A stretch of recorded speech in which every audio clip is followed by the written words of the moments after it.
Hello, everyone. Welcome. Thanks you for being here. Um, we're getting started today with our webinar. My name is Leroy Thomas. I am the Director of Public Education at Advocates for Trans Equality.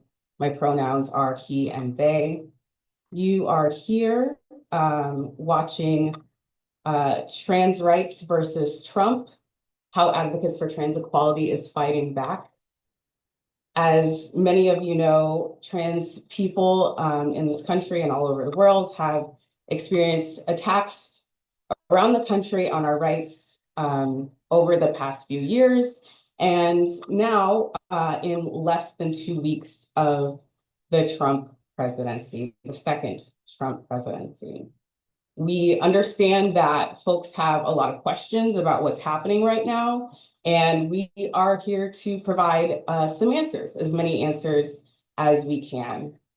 So today, I have some wonderful leaders at Advocates for Trans Equality who are going to walk us through.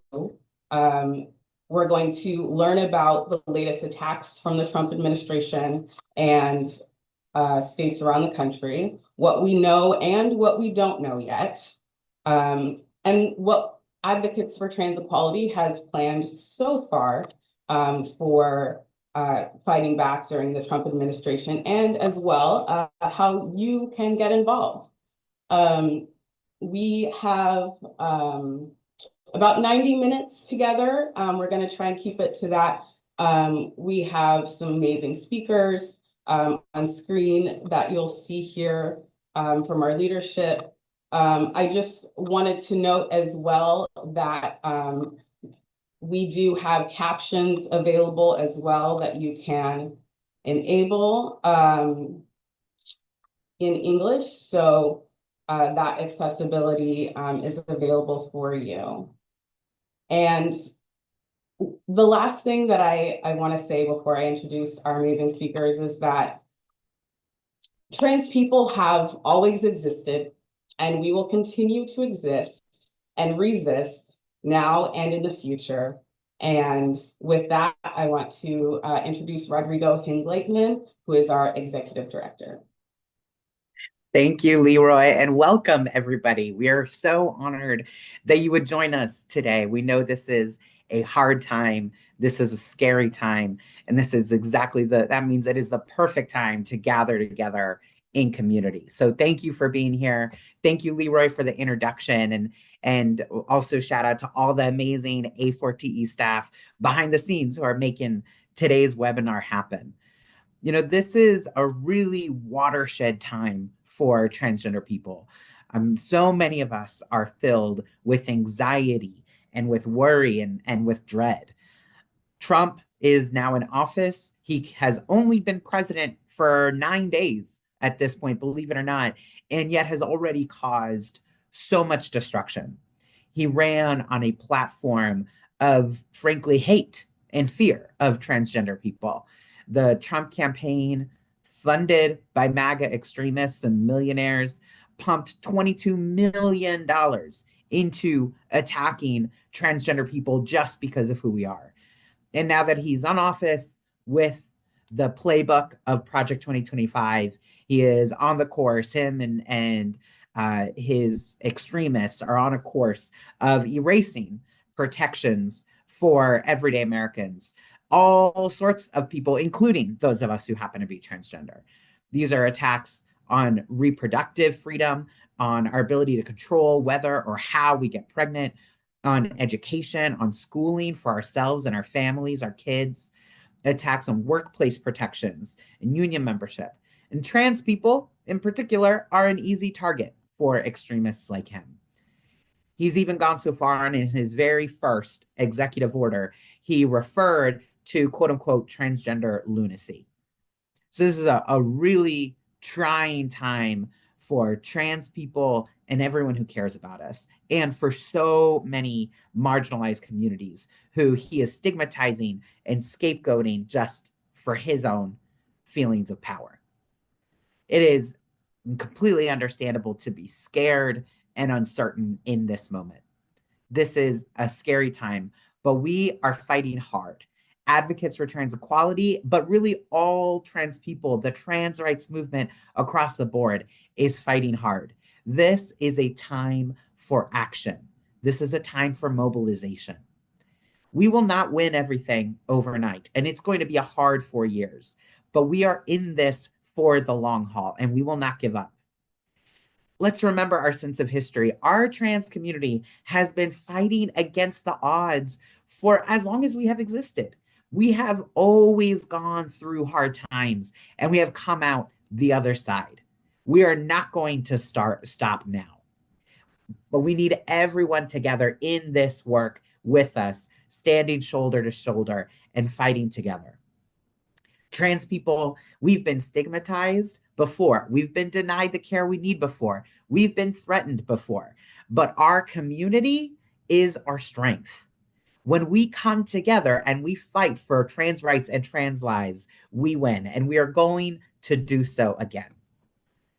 Anti-trans extremists are coming after us because they feel threatened by the incredible progress that we've made over these last several decades. And they feel threatened because we represent genuine freedom. We represent authenticity and joy. Transness challenges these old ideas about gender that are restrictive. And we trans people know that gender can be a playground to express your true self. We show that you don't have to squeeze into narrow boxes that society assigns to us, no matter who you are. So as trans people, we know ourselves. And that authenticity makes us treasured members of our communities. And it gives us that fighting spirit that has served us effectively for generations and will continue to do so. Here at A4TE, we were built for this moment. Advocates for Trans Equality is the new organization merged from NCT and TILDEF, two prior organizations with a long 20-year history of fighting for trans rights. We decided to come together to fortify and get our power in numbers because we knew that we were headed towards a dark period. Making so much progress as a community for so long was inspiring, but it also was going to come with backlash. We always knew that was coming. That's why we saw this uptick in anti-trans legislation in the states and some anti-trans federal bills, and then that culminated in Trump's election. So when we saw that writing on the wall, when we, as people of NCT and TILDEF saw, you know what, this backlash is coming and we got to be ready to fight for our people, we decided to merge and become advocates for trans equality in anticipation of a dark period like this. So we were built for this moment. We're honored that all of you are joining us here today, and we're going to all be plugged into this work together to keep fighting for our rights and protections, because there will be a brighter tomorrow. With that, I will pass it off to my colleague, Anya Merino. Anya, over to you. Thank you so much, Rodrigo. Hello, everyone. Hi, friends.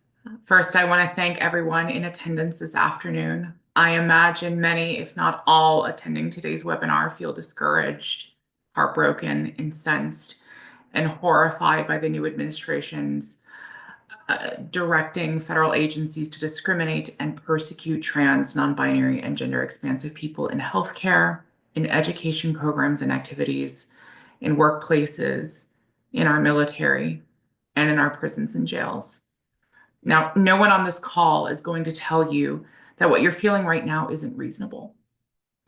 We share your feelings. What we're all witnessing and experiencing feels different than it did during the president's first term. It may feel different because the president and his administration have prioritized the persecution and discrimination of our community in the first week of his second term. He and his colleagues have done so more overtly than they did previously. This administration fully embraces, as Rodrigo noted, Project 2025's agenda, which bemoans transgender ideology, a phrase that wrongly suggests trans and non-binary people are merely embodiments of some type of malignant propaganda. It may also feel different because it isn't only the president who violently undermines racial justice and gender equality with every action he takes. Now, let's be clear. neither the administration nor the conservative extremists controlling Congress or the US Supreme Court embrace justice. At best, they scoffed at justice's principles, and at worst, they strive to transform justice into something unrecognizable to us, while gaslighting us and arguing that those who seek truth, justice, and equality are wrong and do not belong. But that's simply untrue. We know it to be untrue. But I urge us all to remember that we do belong. Each of us is owed basic human dignity, and each of us has worth. Now, conservative extremists want us to abandon all hope and recoil from any visibility, but we must push forward. Pushing forward begins with acknowledging the power, resilience, and strength that Rodrigo already identified in each of us individually and as a community. Yes, the administration's adoption of Project 2025's anti-trans agenda through multiple executive orders directed at our community feels new to us. For many within our community, it's the first time we've witnessed this level of overt hostility towards trans, non-binary, and gender-expansive people at the federal level. But I ask us to remember, as Rodrigo alluded to earlier, that many within our community are already familiar with and have endured under their respective state and local governments' adoption of Project 2025. During 2024, more than 600 anti-trans bills were introduced in state legislatures. These bills included policies that prohibited or otherwise restricted trans and non-binary students' participation in athletic programs consistent with their gender, prohibited or otherwise restricted trans and non-binary students and educators' ability to access sex-separated spaces consistent with their gender, prohibiting educators and school staff from respecting trans or non-binary students' affirmed name and pronouns, prohibited or otherwise restricted trans and non-binary people from accessing sex-separated spaces, programs, and activities consistent with their gender, prohibited trans and non-binary youth from accessing transgender healthcare, and restricted trans and non-binary adults' access to healthcare, prohibited trans and non-binary people from acquiring identification documents consistent with their affirmed gender, prohibited state and local prohibited state and local trans and non-binary employees from using their affirmed gender, and prohibited or otherwise restricted drag performance. And finally, mandated educators or school administrative staff to disclose a trans or non-binary student's gender identity to their parents. We also witnessed conservative extremists in the United States House of Representatives introduce legislation that adopted many of the same policies introduced in state legislatures across the country, either as riders or as bills. And we've seen an additional legislation introduced in the new Congress, including a bill that would prohibit trans women and girls from participating on women's and girls' sports teams at schools that receive federal funding. Now, my incredible colleague, Olivia Hunt, will address existing and anticipated future legislation, but I do want to highlight that A4TE has done a tremendous amount of advocacy around this particular bill, and we consider it notable that only 2 Texas Democrats voted to support the bill. We are resilient and resourceful, and we are far more organized and mobilized than our community has been historically. We are also sharing our stories and humanity with a broader audience, and we have cultivated more allies than we've had previously. We've also had favorable outcomes in state and local legislative bodies and in state and federal courts.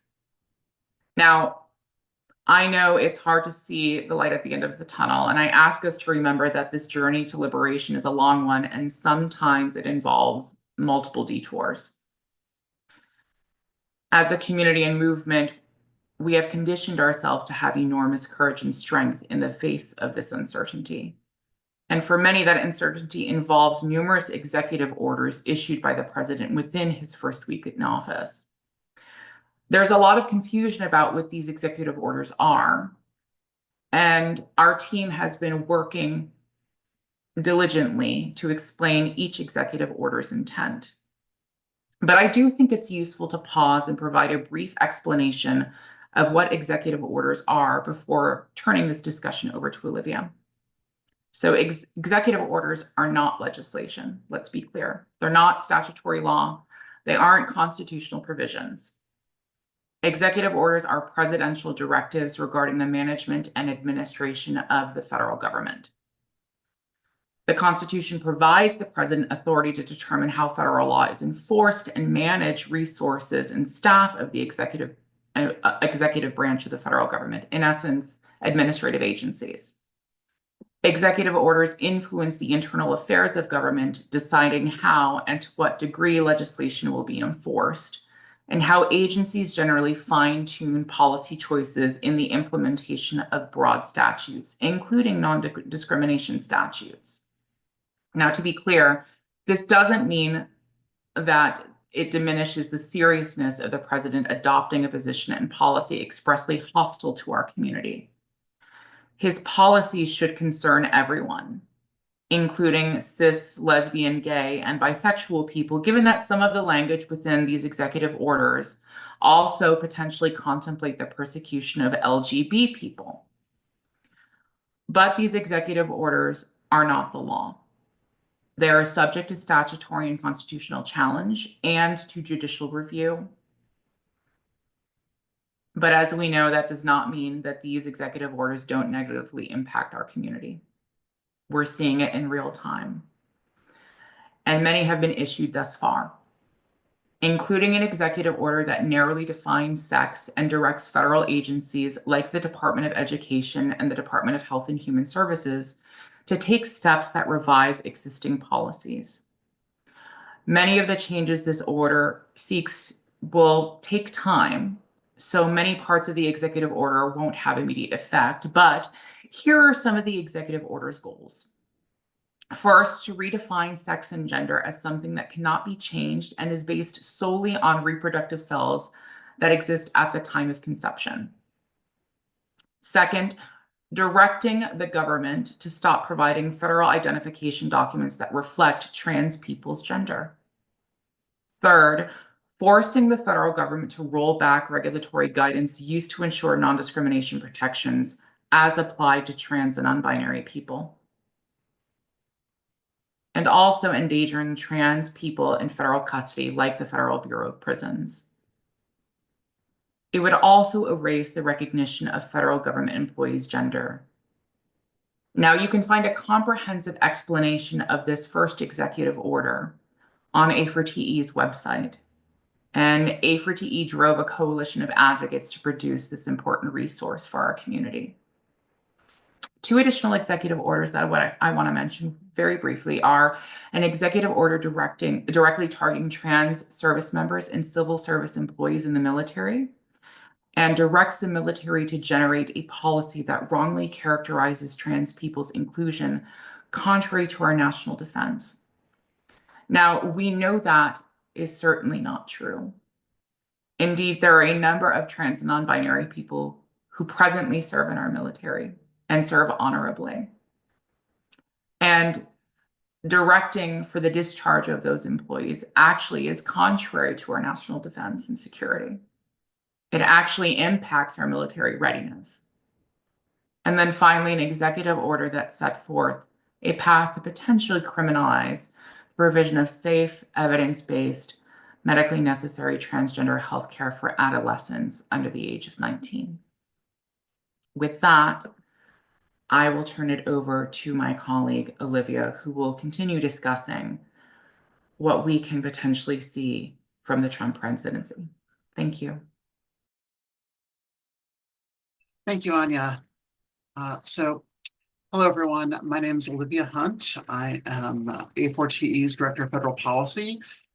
Building off of what Anya said, I want to start off by talking about what we're expecting to see, and also talking a little bit about what our strategy is to meet these moments as they come and how members of the community can get involved. So first off, over the past only been 9 days, we have seen several executive orders coming out trying to rally attacks across the federal government against our community.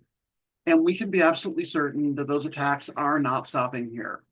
We are likely to see further executive orders coming out that are going to attempt to interfere with trans people's ability to get an education, interfering with local schools, public schools, locally universities, students and teachers' abilities to be out, to talk about who they are in the classrooms and in their day-to-day lives in schools. We can expect to see an executive order attempting to bar trans athletes, particularly trans women, from athletics. We can also expect to see further executive orders attacking healthcare. What we saw last night with the executive order that came out targeting gender-affirming care for minors is almost certainly only the start of the attacks that we can see on access to trans people's healthcare. A thing to understand about the US healthcare system is that it is a very complex machine, basically, with a lot of moving parts, and there are a lot of ways that those can be attacked, whether it's access to individual drugs, access to medical resources, access to federal funding, state funding, local funding. Each of these things can be attacked in different ways by an administration that's made it its goal to try to drive trans people out of public life. We can also expect to see more legislation moving through Congress. Obviously, Anya mentioned the sports ban that we've already seen. Legislation has already been introduced that is attacking other aspects of trans people's public life, including access to healthcare. We've seen across the past several sessions of Congress multiple bills that attempt to remove people's access to healthcare through a variety of ways that try to restrict trans people's ability to avail themselves of civil rights laws. We can expect to see possibly legislation attempting to move that would try to restrict trans people's ability permanently to access identity documents. And that's the thing about understand about how these work. Executive orders are very ephemeral, transient. A president signs them, they can be rescinded by the next president. An act of Congress gets written into the US Code, and once an act of Congress passes, it's much harder to have that removed. So we can expect that even though this administration is already getting traction with its anti-trans agenda through the executive orders that it's pushing forward, and through the mechanisms that it directly controls through the various administrative agencies of the federal government, they're not going to stop there. They're going to want to try to write their bigotry into the US Code to make it much harder for future generations to remove those laws and make it much harder for trans people to protect their rights in the future. And that's something that we are not going to let them do easily. There's another aspect here, also alluded to, called regulatory law. So when we talk about law, it gets really confusing because there are multiple layers, multiple levels of what we mean when we're talking about law. The Constitution of the United States is at the very top of our structure of laws, obviously. We all learned this in civics class in school, that the Constitution, everything has to comply with the Constitution. Below that, we've got the statutes, the laws that Congress passes. When Congress writes a law, it usually doesn't get into the specifics of how the law is to be carried out by the executive branch, by the president and the administrative agencies. It usually just says Congress is to, or sorry, the agency is to do X, Y, and Z, and to adopt rules and regulations to carry that out. When each agency of the government starts to implement those, it has to go through a complex process of rulemaking. It doesn't just, for most of these regulations, it doesn't just come out like an executive order where they just sign it and it goes into effect. So the regulatory process is extended and drawn out and is another area where we're expecting to see attacks. During the Biden administration, for instance, we saw regulations that were enforcing non-discrimination under Title IX, education non-discrimination. We saw regulations come out that enforced non-discrimination protections under the Affordable Care Act. We saw any number of these regulatory actions come out that had favorable language for trans people. And once these are in, they're in the Code of Federal Regulations, which is not as transient, not as ephemeral as an executive order, but much more so than an act of Congress. Those are also a little bit easier to change. And they're also one of the strongest ways that we have to fight back. When an agency goes through notice and comment rulemaking, they're required by law to submit a proposed rule to the general public.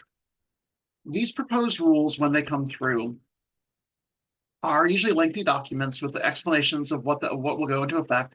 And then there's going to be a comment period, 30 to 60 days, where the public, and by the public, I literally mean every member of the US public, is allowed to submit a comment with their opinion on that rule and whether or not it should be put into effect. And when we see hostile rulemaking come out from this administration, we're going to do the same thing that National Center for Transgender Equality, our predecessor, did under the previous Trump administration, which is we're going to rally the community. Before an agency can put one of these rules into effect, they have to go through and they have to read every comment, and they have to make sure that every comment is taken into account and responded to in some fashion by the final rule. And that's not a fast process. During the first Trump administration, NCTE launched Protect Trans Health, which was a major comment drive campaign during that rulemaking process where we pulled together tens of thousands of public comments and delivered them in person to the Health and Human Services Department, where they had to go through each of those by hand to respond. As a result, we were able to slow the implementation of the final anti-trans hostile regulation on non-discrimination law, the Affordable Care Act's non-discrimination law, by years. And as a result, it didn't come out until near the end of Trump's first term. Similarly, during the Biden administration, we ran a similar comment drive, Protect Trans Health again, encouraging the opposite, encouraging a friendly regulation, adopting friendly definitions for non-discrimination. And we're going to keep doing that. We also did the same thing with the Let Us Play campaign when the Biden-Harris administration adopted a rulemaking process for sports inclusion for trans youth. And that's something that we're proud to say is one of the places where our community has always shown up very strongly. So when there's an opportunity to get involved, to make your voice heard during these comment periods, don't worry, we are going to let you know. You can sign up, we will notify you, and you'll have an opportunity. We will coordinate it, make sure that your comment is delivered to help get your voice heard and also to slow down the process and keep hostile regulations from coming through. Now, acts of Congress also need to pass both houses of Congress. So people will often look and say, but there's a hostile majority in both the House and Senate, everything is obviously going to pass. But that's not true. Right now, Republicans have a razor-thin majority in the House. And in the Senate, they've got a majority, but it isn't a majority large enough to always defeat the filibuster. So there's going to be a lot of very slow movement of things through Congress and a lot of opportunity to reach out to your lawmakers and express your displeasure. It doesn't matter what party that your senators or your representative happen to be, reach out and let them know what you are opposed to, because when they're getting a lot of pushback from their constituents, they will often listen and will not want these bills to advance. It may sometimes seem like you're howling into a void, but when you have a lot of people howling with you, those voices add up. And unfortunately, one thing that we do know is that the opponents of trans people, the people who are out there actively trying to hurt us, they're not afraid of reaching out to their representatives in Congress and letting them know their opinion. We need to be right there with them, and we need to be voicing our opinion right back. Because when the attack goes unanswered, well, we just then don't have a voice. The thing to understand about all of the hostile rules that are coming through is that, well, as I said, we can't necessarily rely on the courts right now, but each and every one of these statutes, these regulations, these executive orders can be challenged in some way. And we need to remember that each day that we as a community are able to delay or push back or cause any sort of adverse current against any of these laws, regulations, executive orders, each day is a victory that's going to allow more trans people to survive and to thrive.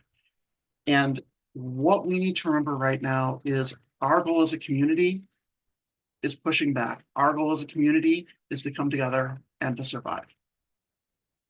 Now, to talk a little bit more about how litigation works, how things can get challenged in court, I'm going to hand things back over to my colleague Anya. Please take the floor. Thanks so much, Olivia. Hi, everyone. I'm back. You know my name, Ani Marino, she, her pronouns. So I'm here to talk to you about how litigation is used as a strategy to fight bad federal policies and to also identify where we've had wins in the past and what you can expect from A4TE. So let's just dive in. Litigation can sometimes stop bad federal policies altogether. In situations like that, we can get courts to strike down unconstitutional executive orders, perhaps some of the ones mentioned during this webinar, other federal agencies to follow federal law, or more. That's why we took on and how we took on the Boston Alliance case, where we challenged Trump's rule rolling back protections against discrimination in healthcare for trans people, pregnant people, people who have abortions or miscarriages, and queer people.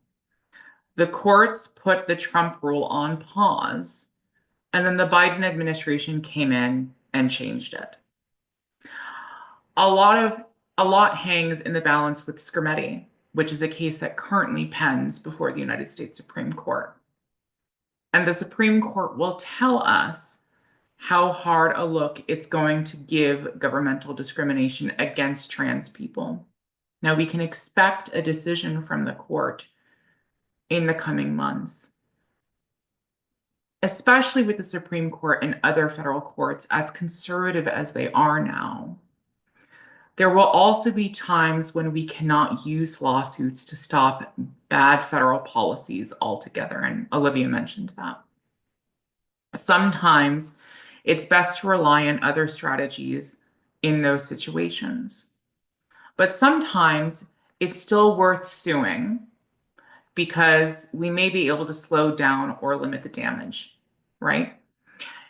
If an agency did something wrong procedurally, we may be able to make them start over to do it right, which buys our community time. We may not be able to get every part of a bad policy struck down, but we may get the courts to read it narrowly or to get rid of a piece of it. A4TE will continue advocating for our communities in courts around the country. We have our eye on several potential federal policies we may challenge on behalf of clients if they come to pass.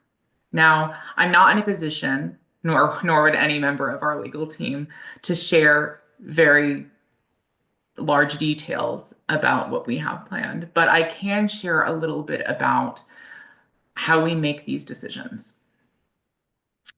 What I can share is we're interested in making an impact and not merely seeking attention. If we expect several other organizations to represent people in lawsuits challenging a particular policy, we won't bring another lawsuit about that policy unless we think there's something uniquely valuable about the case that we could bring. We'd rather challenge some other policy that is not getting as much attention, but that is just as dangerous to trans people's well-being. We look for opportunities to litigate issues that could benefit large numbers of people in our community, and particularly those trans people with the least access to resources and the greatest likelihood of being harmed, our community's most vulnerable. And of course, we need cases with solid legal claims. Now, that doesn't mean a sure win, because there's really no such thing as a sure win. And anyway, we see our job as bringing the hard cases, not the easy ones. But we need to monitor and adapt to changes in law and make sure our clients have valid claims and understand the risks they could face. I want to stress we have an incredibly brilliant team of litigators and policy analysts. Most of us are trans and non-binary ourselves, and we are ready to continue this fight on behalf of our community. With that, I am going to turn it over to my colleague, Josie Caballero. Hello, thank you for that. I'm Josie Caballero, she, her pronouns. I am the Director of Voting and Elections, and I get to tell you about the exciting things that we are going to be doing when it comes to elections. First, I'd like to say that we had nearly 20 people win across the country on election night in November. It's a big deal. From re-elections, from state house, we won somebody in Congress, and even local elections. We were highly successful as a community in some of the most reddest places like Kentucky. We have the first openly trans lawmaker now. So let's talk about the future. I know right now we just had a terrible election cycle, and we are looking now of like, oh my gosh, elections already? Yes, unfortunately so. So what we have to look at is, what does it mean as a trans person to run for public office in the Trump era? Well, that is an act of defiance. I've talked to many, many trans people across the country, and they are ready to get their hands dirty and get into these elections. Some of you may or may not know, but in 2025, we are going to have elections and municipal races, and also in the state of Virginia, as well as in the state of Wisconsin. There are elections this year. So what's really exciting about that is that I've already have spoken to and communicated to probably the most diverse group of trans people looking at local office, from Houston, New York City, Boston, Charlotte, North Carolina, Puerto Rico, and Atlanta, and many, many more. We are hoping that over 20 people take the call to run for office. And if you feel that you are ready, that's what we come in to provide training, resources, one-on-one coaching to make sure that you're not just running for office, but you're going to have the tools to know how to win. We have, and that includes 2026. So if you're thinking about that, also go to our website and sign up that you are interested. It's critical that we start early. I know many people think, oh, it's a local election, I'll get to it in 2 months before the election. No, get started now. If you're thinking about it, contact us. So things that we are working with now is that we are going to be doing candidate training in partnership with the Victory Institute.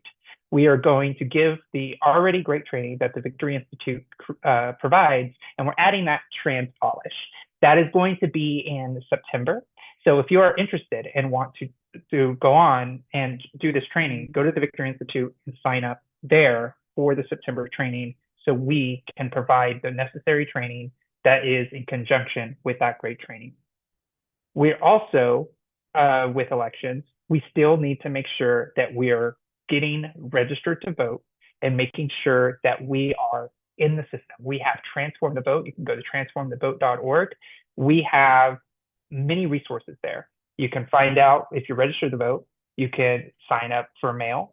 You can also find out where your polling location is. And I think most importantly is the Know Your Rights guide when you actually go to the polls. It's incredibly important, especially in this time and era, to basically go know your rights so you can get your ballot cast. It's incredibly important to make sure that we are not discouraged and we still show up at the polls. So again, if you're interested in running for office, please go to our website and sign our interest form that you're willing to do that. And also, if you are thinking about wanting to learn more about elections, make sure to join the wonderful training programs that we are going to be providing from here until forever. We're going to keep running every year. So thank you, everyone. We're going to get through this, and we're going to keep winning office and representation all over the country because you know your communities better than most people do. So thank you, and I will pass it over to my colleague, Sebastian. Thank you so much, Josie, and thank you so much to everyone else, my colleagues who are doing this amazing work, who continue to do this amazing work. And I want to highlight something that Rodrigo said earlier. We come from a fight. We know how to fight. We have the tools. The unfortunate piece of it is that we're in the moment that we have to use all of those tools. So to all the questions that we have about what can we do right now, we can do many things. It's not just one thing. I want to be very clear that this will be a multi-level approach. And this is coming from an organizer. We organize from the ground up and back down through, right? It's a pipeline of continuous contact with community, continuous contact with our state organizations, continued contact with our national organizations, so that we're all informed, right? So again, we organize, we mobilize, and we do it now. We do not wait. How do we do that? We do that by some of the ways my colleagues just informed you of today. When those comment portal periods come out for those federal registry rules, or those rules, or the things that we're fighting against, you leave those comments. You stay connected with A4 so you know when those comment periods are happening. And not just us. Let's be very clear too that we're not just doing this work as a national organization by ourselves. We are in connection with our other trans organizations, with the TLCs, the trans legal organizations. Y'all know exactly what I'm talking. I'm fired up because I want us all to be fired up right now, right? Because that's what the moment calls. So we are connected with all of our other national organizations, the ACLUs, the PFLAGs. All of us are speaking and continuing to speak. And we want our communities to do that same exact thing. That's right, Transgender Law Center. Thank you so much for my colleagues to help me. So again, we definitely want to stay informed. We want to educate ourselves, our families, our friends, our allies, and our co-conspirators, right? Because this is made to confuse us. It's made to be confusing so that we give up. So the idea is that we won't waste our time and we'll just give up the fight, but we won't. We won't. So stay connected to us and stay connected to all of the other amazing organizations that are doing this work, and that you can definitely get some accurate information from, right? We know that there's a lot of misinformation and disinformation happening. So make sure you tap into your resources of information that's always led you in the right way, right? Make sure you have those connections. You want to make sure you begin, if you haven't already started, you want to make sure you're reaching out to your local organizations, the folks on the ground as well. Those folks have always been doing the work. Our grassroots folks have always been doing the work. So look in your ears and see how you can join those efforts with the folks that are doing the work on the ground as well. Vote. My colleague Josie just talked about vote. We have midterms coming. It's not the end. So let's continue to vote. Let's continue to push our people to get registered to vote, and how important their voices are, because they are important. So let's get really engaged, and not only on the federal level, because again, this is a multi-level attack. We just talked about it, right? We're going to push really hard on the federal level to slow things down. But on the state side, we're going to get really involved. We're going to know what's happening on our state side and make sure we're contacting our legislators and lobbying on our state side as well. It's multi-level, and we're voting. And again, we are going to volunteer. Here's another way that you can get activated. You can go to A4TE's website, some of our partner websites, and volunteer. We have activities throughout the year. I saw some questions about rallying, about protesting. Yes, we want to do all of those things, but we need y'all's help. We need y'all in the audience. We need those voices from the community to be who's speaking. As a trans person, I can speak. As a Black trans person, I can absolutely speak to my experience in the world. But I cannot speak to everyone. So we definitely want to make sure we have our community engaged when we do those rallies, when we do those protests, and those lobby days as well. So make sure, again, you stay in touch with A4 so you know when those opportunities are up, and we are looking for folks to get engaged. Our volunteer link is live, and you can sign up right now to be in our volunteer pool. And again, I said this before, know that you're not alone. Know that you're here with us. We're all doing this together. Unplug when you need to. I just had to unplug as an advocate myself, an activist doing this work. I just had to unplug just last evening, like I'm sure all of us have to. So do make sure you prioritize your self-care, unplug, know that you have community, reach out, and we're going to do this thing together like we've always done. So stay active, mobilize yourself, mobilize your community, and know that you're not alone. I'm going to pass it back because I could keep going.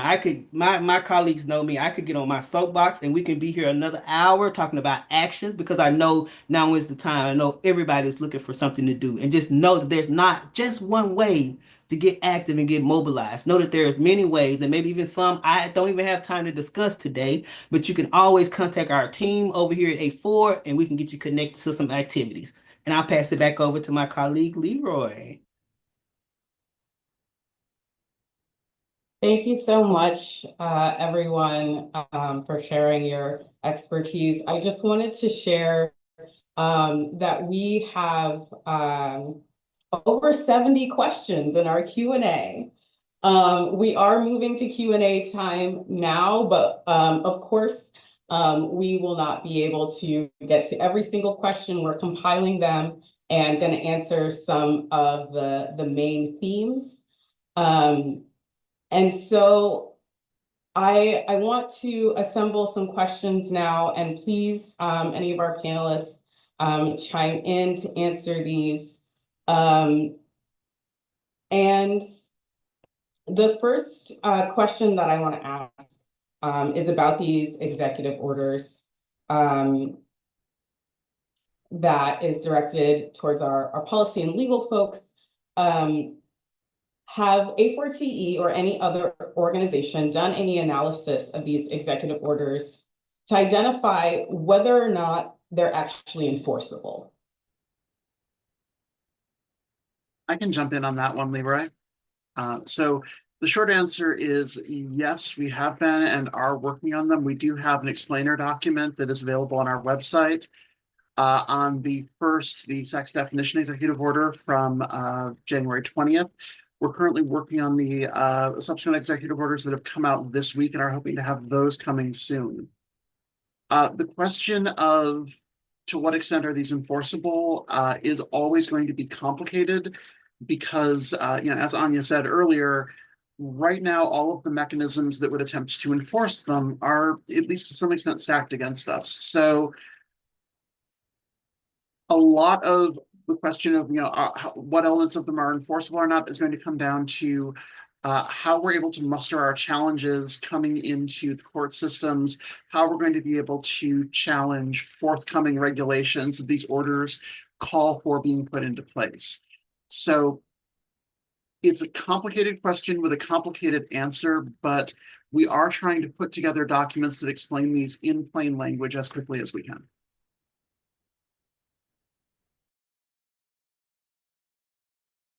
Thanks, Olivia. Another question, and forgive me, I'm trying to compile two questions right now. We've got a couple of questions about, we understand that this administration, that Trump doesn't like to play by the rules. So how can we navigate that? First of all, what are the rules that the president and the Trump administration absolutely have to follow, no matter what they try to do? And is there a scenario where they are trying to break the rules, and how do we go around that? How do we challenge that? So big question, but I wanted to maybe direct that to Anya, if you can.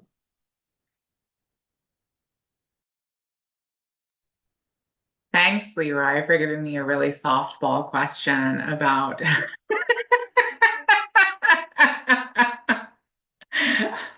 about rules. I will say that I think it would be useful to kind of have that in written form to kind of identify kind of the different components of it, because it does seem like a compound question. But here's what I will say preliminarily, right? We know, as the question observes, that Trump is not good at following rules, right? We also know that his cogs and many anti-trans extremists are not savvy when it comes to concealing their extremely overt anti-trans animus, right? And so to the extent that they are overtly demonstrating that animus, that does indeed demonstrate some level of favorability, at least under existing principles of equal protection and other legal arguments that we may make in court were we to present a challenge. Now, does that mean that every court is going to agree with the analysis that we provide them and the argument that we provide them? In theory, they should, because I would say, the arguments that we make are intellectually honest and they indeed are consistent with binding precedent. But we also know that unfortunately sometimes jurists may have a different opinion about how the law works.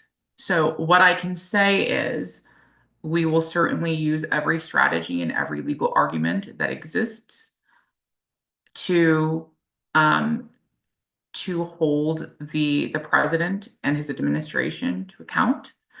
And we will certainly think very strategically about the ways in which we present certain arguments such that we are not expanding certain doctrines in a way that may harm us later in the future. I hope that answers the question. I think Rodrigo also wants to jump in for a moment as well. Thank you, Anya. That's great. And I'll just expand on that a little bit to share two things. One is that Trump may think that being president is the same thing as being king, but it is not. Even Trump, even with his inflated ego and his megalomaniacal attitude, is still subject to these other levers of government. Now, I'm not going to sugarcoat it. Your question is very wise in that I agree with you. Trump flouts rules all the time. He has very little regard for the rule of law, and he has hired and appointed people who similarly have very little regard for the rule of law. So I think you're right to ask that question. And what I would offer is that still, even him and his cronies are not the entire government of the United States of America. There are still even we saw during the first Trump administration that there were even Trump appointed judges who ruled in favor of trans rights and protections on some court cases. So power is never a simple thing. It is never a simple black and white or all or nothing. We are certainly going to have to fight harder because Trump is just frankly such a fucking asshole and such a disregard for the rule of law. He's a harder enemy because of that. But every enemy can eventually be defeated. The most important thing for us to do in this chapter of trans history is to keep fighting. If we throw in the towel, they win. The way that authoritarian regimes gain power the fastest is by anticipatory compliance. That some of y'all might have heard this phrase already. Anticipatory compliance is the idea that when someone comes out here into power, threatening people, then so much of the public or other people in governmental roles just start going, oh, it's over. I'm just going to do whatever they want. And then that person really concentrates power. But for us to keep that fighting spirit and for us to not concede like that, but instead continue to fight is part of how we build a movement and do actually keep him from becoming a dictator. So I know that sounds lofty, but this is a lesson we have learned from history when other people have tried to seize power, both in the United States and in other countries overseas. One of the really big lessons of how social justice movements win around the globe is by continuing to fight and not giving in to that idea that someone gets to be in power and hold other power just because they want to. And then the second thing I would say is that we are in this for the long haul. I started this webinar with that, and I'll echo it here to say there is a whole scope of work for all of us as trans people and supporters around narrative. Trump's campaign chose to go after trans people the way they did in the election, because they thought they could get public opinion turned against trans people. So it's our job to tell our stories, to share with everyday Americans that trans people are their friends, their families, their neighbors. By introducing ourselves in the fabric of society, that is how we will turn public opinion around. And that informs all these governmental decisions as well, because then those in power won't go after us just for their own gain. And yes, that is long term. And I acknowledge that that's not something we're going to win in a year. But just because it's a long term fight doesn't mean it's not worthwhile. So we have a lot of work here in the narrative and in the court of public opinion that A4TE is committed to. And I know a lot of our partner organizations are committed to as well.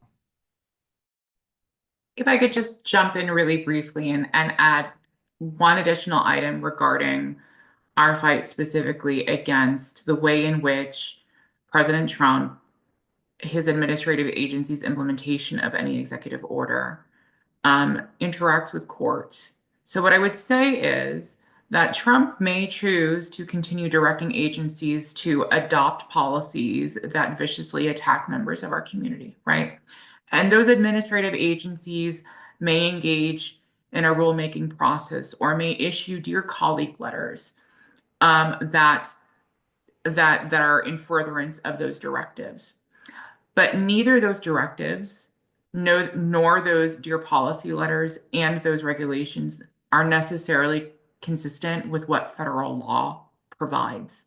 And oftentimes those issues involving federal law have already been decided by federal courts in certain jurisdictions. And so there are scenarios in where something the president may determine he wants to do and have his administrative agencies do runs completely contrary to a decision that's already been issued by either a U.S. district court or a federal court of appeal.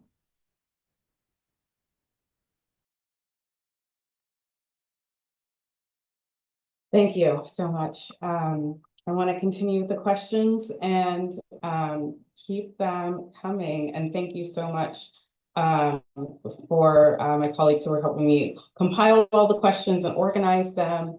The next question, we're getting quite a few questions about passports right now, about changing the ability for trans people to change their gender markers, to change their names, and also for some concerns about traveling outside of the country. So Olivia, I was wondering if you could address those for us. Sure, and I'll try to be concise, but as my colleagues well know, once I get started talking about name changes and identity documents, I will just talk and talk and talk. So, passports. The freeze on issuing new passports with gender marker changes on them is possibly the first real impact that we saw of that day one executive order on sex definition. We started hearing stories of that happening bright and early on the morning of the 21st. The most common question that we're getting out of this is what's happening and when are the final rules going to come out? And the answer to both is nobody is entirely sure, but we're trying to figure that out. The first part is the executive order sets deadlines for when the different agencies are supposed to put forward their new policies. But, you know, these deadlines are very tenuous. They might keep them, they might not. We might see a new policy come out of the State Department tomorrow, or we might see it 6 months from now. It's frustrating having to live with that uncertainty, but that's where we are right now. You know, it could happen at almost any point that we'll get the final policy. But then the question comes up, well, what's happening in the meantime? What we know for sure is that the State Department is no longer issuing passports with changed gender markers on them, or specifically with X gender markers on them. They are not at this time taking any steps to revoke existing valid passports that have either a changed gender marker on them or specifically an X marker on them. Those are still valid as far as we've been able to determine. Right now, from what we're hearing, if you send in your information or go in person to a passport acceptance office or passport office to try to do an update of your information, number one, the passport will not be renewed or will be rejected. They may tell you in advance they'll reject it, or they may not tell you and take your application and fees and such anyway. But that will almost certainly not be processed. If you do happen to have a passport that does get processed right now with a changed gender marker on it, that is almost certainly an accident that slipped through and not a sign that their policy is still continuing. It's also possible that whatever documents that you submit, including your previous passport, might be held when the passport is frozen. This is something that's been a recurring practice with the passport agency in the past, that if you submit a passport renewal request or change information request and it's rejected for whatever reason, that they would hold that supporting information that you'd given them. So this isn't necessarily a full change to they are trying to confiscate all of trans people's identity documents, but we also don't know what's going to happen when the freeze happens. Are people going to have their passport just rejected outright, their renewal request rejected outright? Are they going to have a reissued passport that just has their old information on it? Are they going to get the documents back? We don't know yet, and we're probably not going to find out until we get the final policy. Another question that's come up a couple times in the chat is what happens when you present a passport? So right now we are actively trying to find information, find stories of people who have had their passport challenged at the border, either Americans traveling on an X marker passport or one with a changed gender marker, or people from other countries who've had trouble since the election at a border checkpoint with their X marker passport from another country. We're actively looking for stories. If people hear about stories of this happening that you can confirm, please let us know. We're trying to find out for sure what is happening in these spaces. There is also a question that popped up about when you present your passport, what information is visible. As far as we know, when you present your passport to Border Patrol, Customs officer, the details of the history of that passport are not easily viewable if they're viewable at all. It doesn't show them that your gender marker had changed. It doesn't necessarily show them you had a previous name on that passport number. That, as far as we know, is not something that's easily visible to the frontline staff that are potentially reviewing your passport. So, yeah, that as a security, personal safety concern is probably okay. Sorry, talking for a little bit. I'm going to need to take a drink of water here in a moment.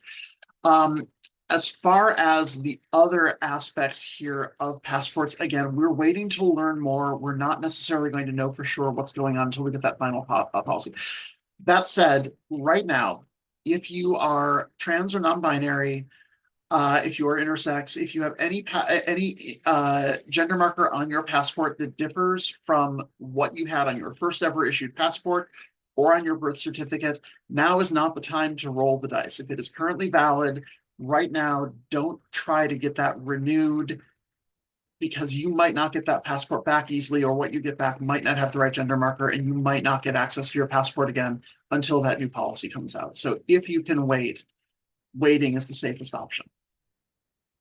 I think that covered most of the different passport questions that we've been getting.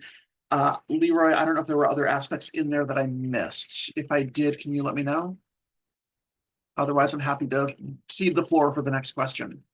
I think that was great. Thank you, Olivia. The next, and just as a time check, y'all, we do have about a little over 20 minutes left. We're going to end at 6 p.m. Eastern. So we do have some time for some more questions. We're going to keep going with the ones that have already been submitted. But this question, this next question, I think is really important. From an elder in the community, who says, I've seen these things before. Can we acknowledge that many of these attacks are specifically directed towards the trans feminine population, and trans women are highly at risk in this moment? Anya, I can jump in and address that. Thanks so much, Leroy. First, I just want to acknowledge, thank you for the question. It's very thoughtful. And I think historically, certainly, trans feminine people have been directly targeted, and indisputably, most of the anti-trans rhetoric that we see, and overwhelmingly the ways in which these policies are framed, are intended to directly target and vilify trans feminine people, right? It is clear that that is intent, and indeed, oftentimes the way in which they characterize trans people is solely through a trans feminine lens. But that does not mean, however, that the impact of these anti-trans policies or that the impact of anti-trans rhetoric solely negatively impacts trans feminine people. It impacts a significantly broader group of people. Why? Because quite frequently, anti-trans rhetoric leans into other principles of misogyny that are both, anti-feminist and also inherently racist. Oftentimes, it involves engaging in body policing and comparing people's bodies to a white Eurocentric standard of femininity or masculinity. So what that means is anyone who defies sex stereotyping, arcane standards of what people perceive as men or women are at greater risk. And we've actually seen how these have impacted many cis people across the country. So for example, Michelle Dion Peacock, who was a cis Black woman living in Richmond, Indiana, was brutally slaughtered by one of her neighbors because he believed that she was a Black trans woman. Jasmine Adams, who is a cis Black bisexual woman living in New York City, was dragged out by her hair by a deli worker in Staten Island because he believed that she was a Black trans woman. And we certainly saw several threats that necessitated the use of law enforcement to protect two students in Utah who merely wanted to play sports, neither of whom who actually happened to be trans, but had their genders questioned by a member of the state school board of education. So what I would say is, yes, indisputably, trans feminine people are often seen as the target and the villain in much of anti-trans rhetoric. But the impact is significantly broader, and that is also important to acknowledge.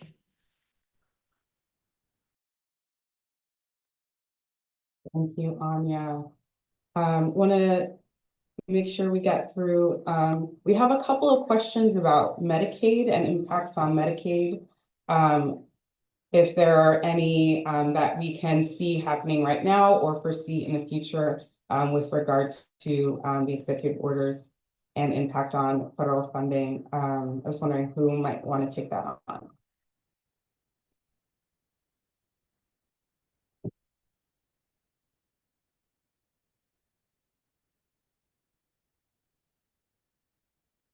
Well, I think it's something that we're still looking into. I am not an attorney, so I won't pretend to be one here. But this healthcare executive order just came out last night, Eastern time. And we've been working round the clock to do that analysis and figure out all of the ramifications, every part of the healthcare system that could potentially be impacted by this. Medicaid and Medicare being one of the things that we're looking into. So I'm sorry we don't have an answer quite yet. As Olivia said, the healthcare system is really complex and there's different stakeholders that are all subject to different rules. But we are looking into it. And we will have an explainer out on it soon. So make sure to subscribe to our email list and be checking our website. Olivia already mentioned that we have a really solid 4-page explainer of the day one executive order, which was about the definition of sex, and that's what affected passports and many other aspects of our lives. We will have another explainer coming out soon on healthcare. And we'll also have materials coming out about explaining the education executive order that just came out literally while we've been in this webinar live and in real time. So more answers are coming through as our federal policy team and lawyers do their analysis.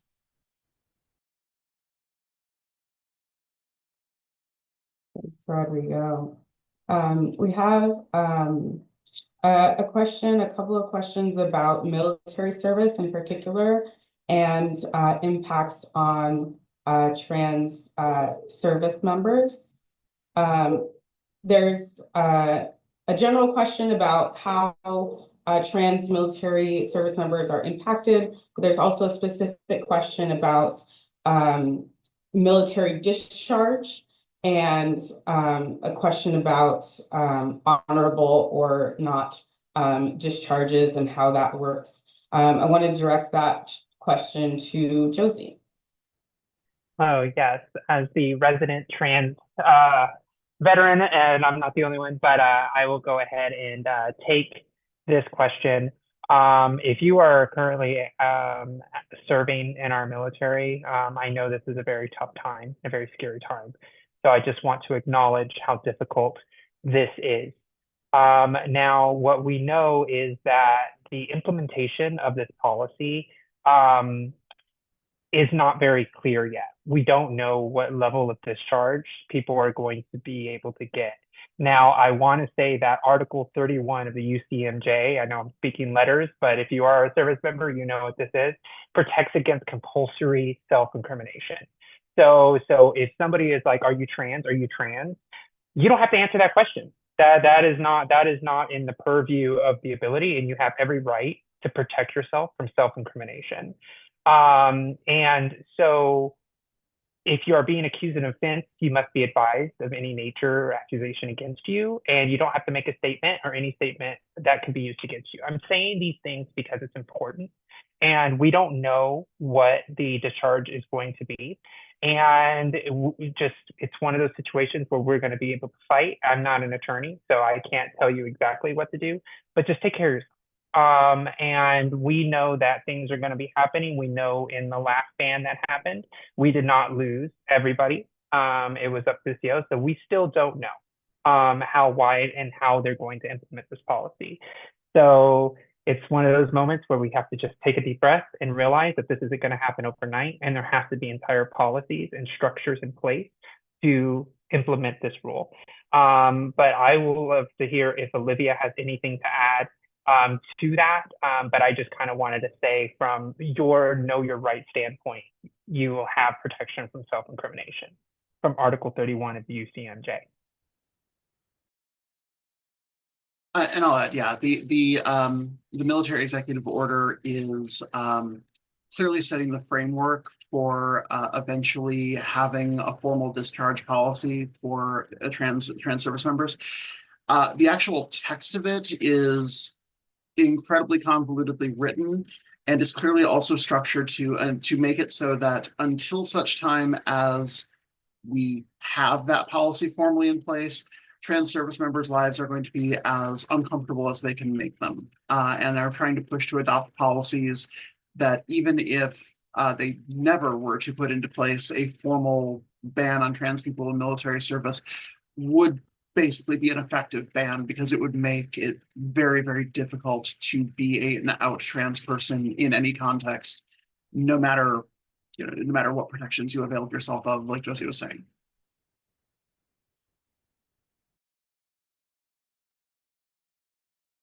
Thanks, y'all. I have a healthcare question. Would you speak to access to medical care by private insurance companies? Do you think they will fold like Target did related to DEI, or will we be able to support individuals obtaining private insurance if it allows them to continue their trans medical needs? I can jump in on that one, Leroy, unless somebody else wants it. No, okay. So the classic answer on that one is it's complicated, because health insurance gets to be incredibly complicated, because not only are you dealing with every different company having a different approach to things, every state has a different set of rules in place as to what they do, because health insurance is regulated both somewhat at the federal level and extensively at the state level. So what health insurance companies are going to do and what they're going to be able to do is going to depend on what state they're based in and what laws exist in that state.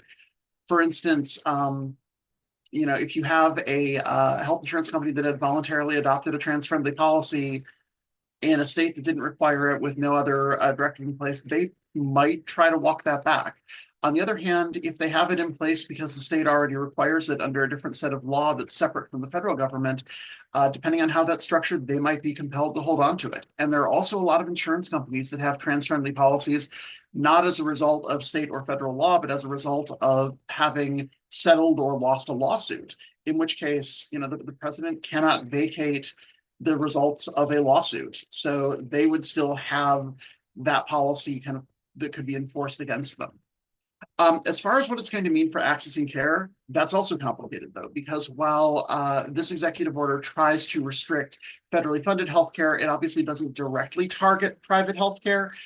But private healthcare and people who are getting healthcare through federally funded sources such as Medicaid, Medicare, similar programs are going to the same providers. And since they're trying to put in a restriction that prevents providers, so hospitals, doctors that provide gender affirming care for children, for minors, for adolescents, however you want to define that, from receiving any federal funds, that means that if they provide that care for minors, which remember, according to this rule, is defined as under 19, not under 18, that would also, that would be cut off from Medicaid, Medicare. If a hospital does not want to lose access to Medicaid or Medicare funds, they might decide to pull back that program anyway, which would restrict the ability of people with private insurance to access it, even if their insurance would cover it. And then what happens when you have insurance that will cover care, but the local provider doesn't cover it, then you're getting into out-of-network questions. You're getting into basically all of the complexities that make the American healthcare landscape a nightmare to try to navigate. Sorry, that was kind of a downer answer, I realize. Thank you. Another question, I'm not sure if you can answer this question, but I just wanted to pose it.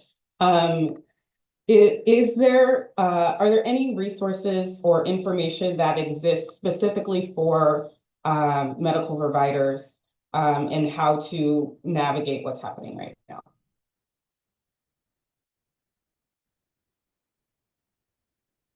So you're just going to keep throwing out the complicated ones, aren't you? All right. So there's a lot of requests out there for some sort of know your rights guidance for medical providers specifically. And much like with the health insurance question, that gets complicated because medical licenses are governed at the state level as well, which means every state has different rules about what doctors have to do, what they have to comply with, how they have to report their time, things like that. And as a result, it's hard to draw a very, very general picture because it's not just what does this federal law mean for doctors, it's what does this federal law combined with whatever state laws are in place mean for doctors.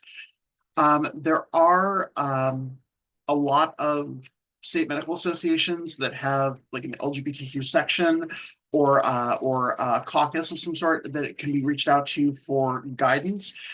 There are also organizations like GLAMA, GLMA, which is a national LGBTQ medical association that occasionally put out guidance information, have resources available. But when it comes to the specific question of, I am a doctor located in such and such a state, in such and such a city, what should I do? That's always going to be a more complicated question that can be handled in a simple know your rights guide.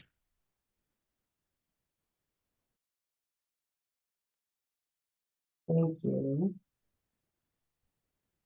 This next question is related to immigration and the intersection of gender and legal status. If there's someone able to answer, being very worried about our trans siblings who are in the middle of getting their immigration status changed or are undocumented, and how are folks impacted right now, and what can we do to help? I'm wondering if potentially Anya can answer that question. I could hop in first. Go ahead. Yeah, I would recommend anyone in this situation, or if you know someone in this situation, reach out to the organization Immigration Equality. Immigration Equality is 100% dedicated to supporting LGBTQ immigrants or people trying to come to the United States, people seeking asylum, or at any stage of the process. They have really specialized knowledge of both the immigration system, which is a labyrinth, and of LGBT rights. There are laws in this country that allow for a path to asylum, meaning if you are from a country where it is illegal to be openly LGBT, where it is puts you subject to persecution or really high levels of harassment.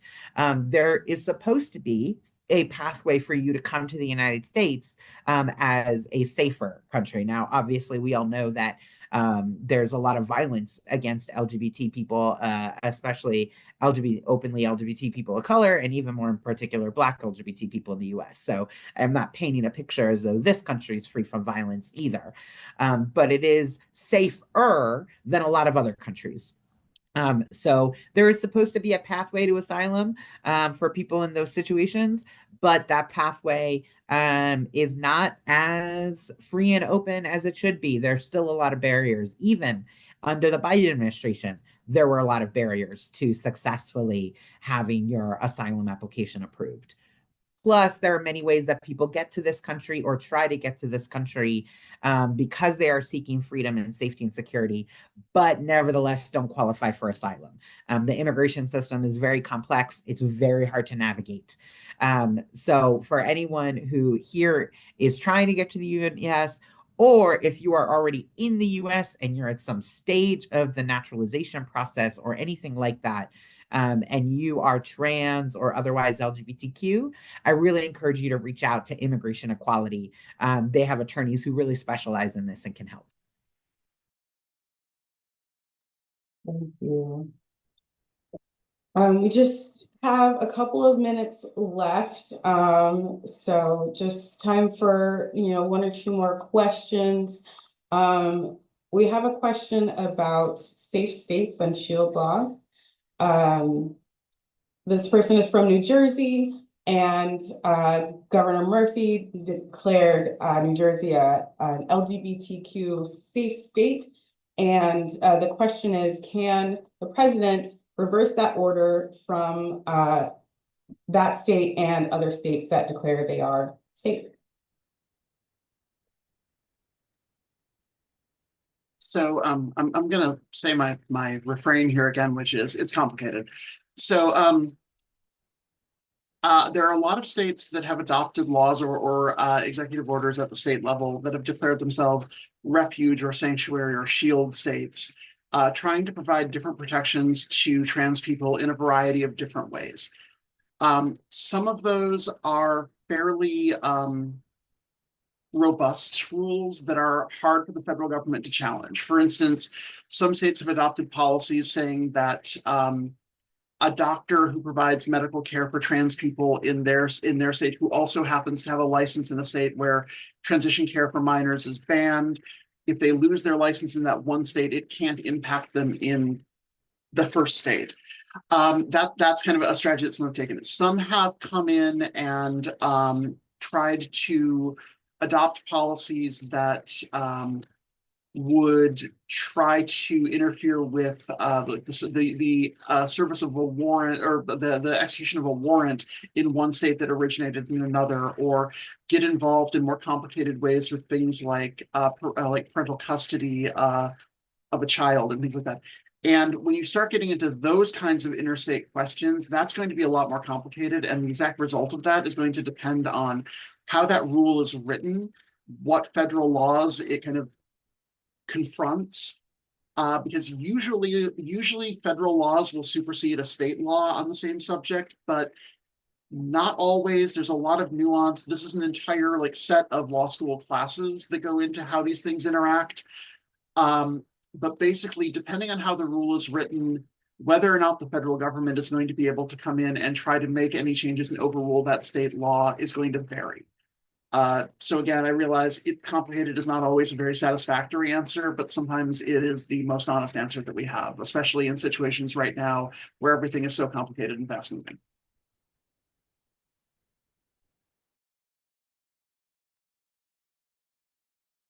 Thank you so much. I think we have time for just one more question.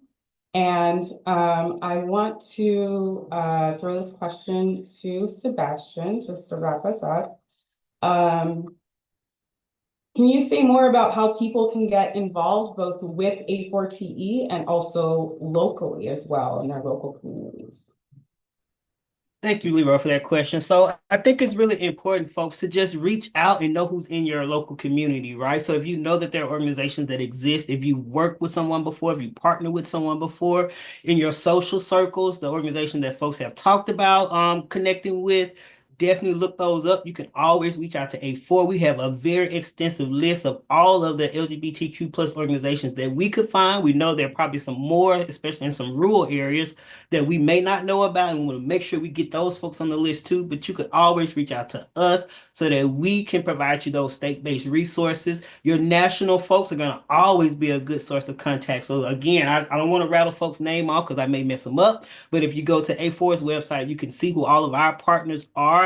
And all of us, again, we're not doing this alone. We're doing this in connection with a bunch of other brilliant litigators, lawyers that concentrate on many different parts of the law, many different levels of organizing. All of this is a effort that is really together, right? And we want more community to be activated in those efforts. So you can definitely sign on to our list. That's the first task or the first action that I'm going to ask everybody that's watching here today. And we'll come back to watch those that come back and watch us too, because this is recorded. Please sign up for our updates at A4, and we can get you connected to what we're doing, which also links you to what broader communities are doing, both nationally and both stateside. And that way you can know how to get involved. And then too, I want to hit this really, really quickly, Leroy. I know we're running out of time.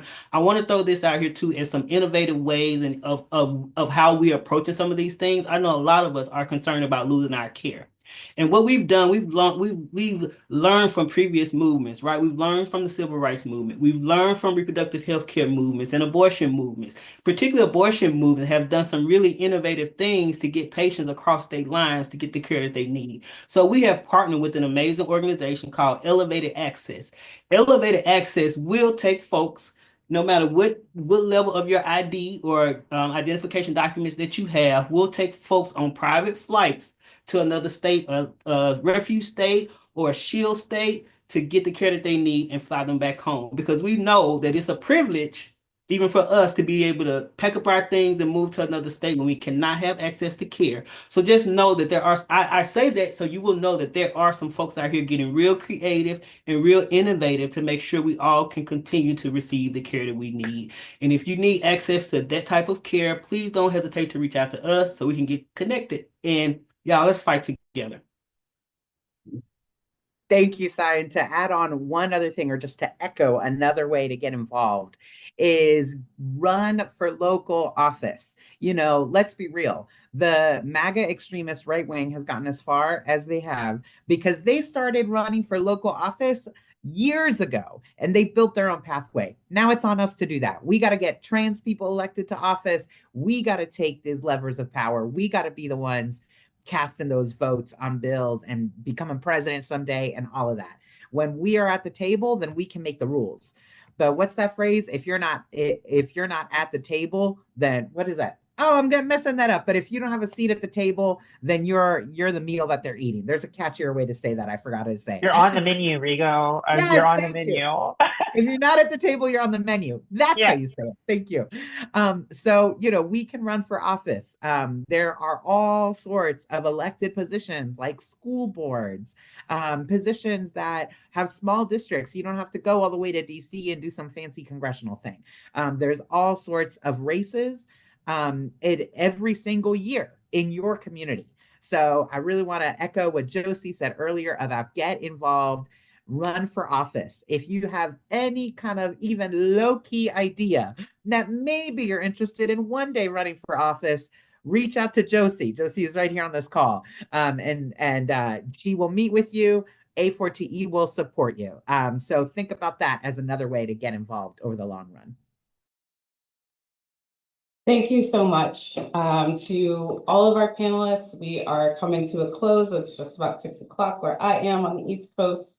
And I just wanted to reiterate for y'all to please stay connected to us. Our website is transequality.org, real simple to find us. We do have a lot of resources on our website, like as mentioned, some explanatory documents about the executive orders that came out last week. We are going to be continuing to put out documents, resources, analysis, how you can support and what we can all do together. So please keep an eye on our website, keep an eye on our email list, our social media, and we will see you next time. Thank you so much.